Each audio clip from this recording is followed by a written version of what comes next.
I was introduced to Build by Jack Dorsey, and I just thought the mission was really cool. I think the idea of getting kids excited about entrepreneurship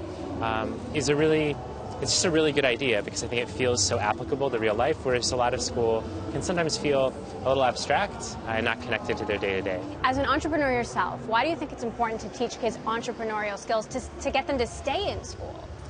I think a lot of entrepreneurship is about kind of trial and error. And I think it's really easy when you're a student to get discouraged or have someone tell you, you're not smart enough or you're not meant for something. And sort of building that discipline of kind of taking the criticism and keeping going, I think is a really great thing for especially high school kids to develop as early as they can. It's interesting, people in technology have such divergent views on education. Like Peter Thiel is trying to encourage aspiring entrepreneurs to skip college, and Mark Zuckerberg and Bill Gates dropped out. You actually graduated from college. I did graduate from college. What's your view on how important education and going to college is? I don't know. I think that for different kids, it's probably different. But I don't know. I think that when I think of what the world would look like if Build was really successful, where a lot of kids that might not otherwise graduate go through and can choose on their terms whether they want to go to college or not, that seems net better than having them get discouraged and for whatever reason drop out of school. Should they study engineering? I think they should study what they're really passionate about, but engineering's a good one. Sometimes I wish I studied engineering myself. Right, you're a non-engineer, and yet you're running a multi-billion-dollar tech company.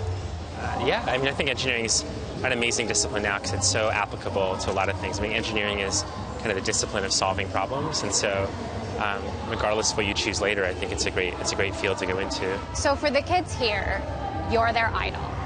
What's a message that you have for them? I think what I would tell kids is just don't give up on what you want to do. Don't let someone sort of talk you out of your ambitions. I always think that when you're a kid, you put so much stock in what adults say, good or bad, but nobody, not an adult or a boss or a teacher, really knows what's in store for you except yourself. And so I would say sort of stick to that, and you'll probably end up doing really well. It's a long road, though. Elon Musk has said starting a company is like staring into the abyss of death. I've heard it compared to swallowing shards of broken glass. What was it like for you? How do you think? What's your view on starting a company?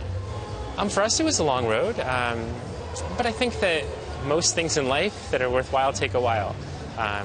It's funny, my parents are doctors, and both my sisters are doctors, and that's minimum kind of an 8-year commitment, often 12, just before you're ready to be the most junior doctor out there. Right. And that's always been kind of in the back of my mind when I think of how long things should take.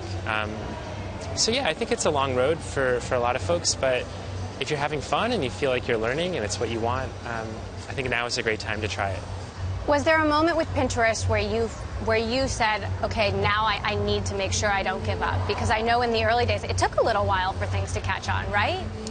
Yeah, there were a lot of times, I think, like any entrepreneur, that, you get a little bit discouraged. But I think for me, what was really helpful was having people around me that, I trusted and they cared about me first and the company second. And so for me, that was folks like my girlfriend then and now my wife, my co-founder, and just mentors and friends that could kind of be there to say it'd be really great if you kept going.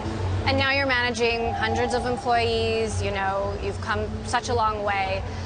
What's your vision for what Pinterest will become? Well, we think of Pinterest as sort of a visual discovery tool, a way that people can get inspiration and plan things in their future, and we're trying to build towards that. What's your favorite pin board? Well, I have an almost 2-year-old, and so I have one for all the activities that he's not old enough to do now, but that I want to do with him in the future. You're running a multi-billion-dollar company. Is there a tough guy in there? What is it about Ben Silverman that we don't know that's made you so successful? That I don't know? That we don't know. The press really loves stories about sort of lone entrepreneurs, kind of single-handedly building things, but almost everything that was great was built by a team of people. And I think that I've been really fortunate to be able to put together a really, really great team of people that all work together to try to build something great. And for the kids here, they love new tech. Is there anything cool out there that, other than Pinterest, what kinds of things do you like? Is there any trends what is not cool? I think it's such an exciting time to download applications, to see see what new things are kind of on the web, on desktop. There's just so many cool things. And who are your idols? I have so many folks that I look up to. I mean, you mentioned like people like Elon Musk are amazing. Like he's literally making rockets and electric cars. You know, I really look up to other entrepreneurs like you know, Jack Dorsey at Square. I look up to people that are more into sort of arts and science as well. Just anyone that is trying to build things that make the world better. I think it's really cool. So. And specifically along this journey, who's given you the best advice, and what has that advice been? I don't know. You know, one piece of advice that I got was actually from Kevin Hartz, who founded Eventbrite, and before that Zoom.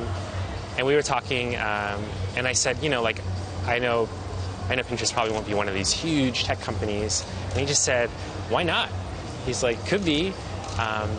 And I don't know, I think that was a cool thing to say. I think so many people give you reasons why something won't work. And he was sort of saying, I don't know, but what if you imagine that it would work and operated that way? And I'm always really thankful for that advice.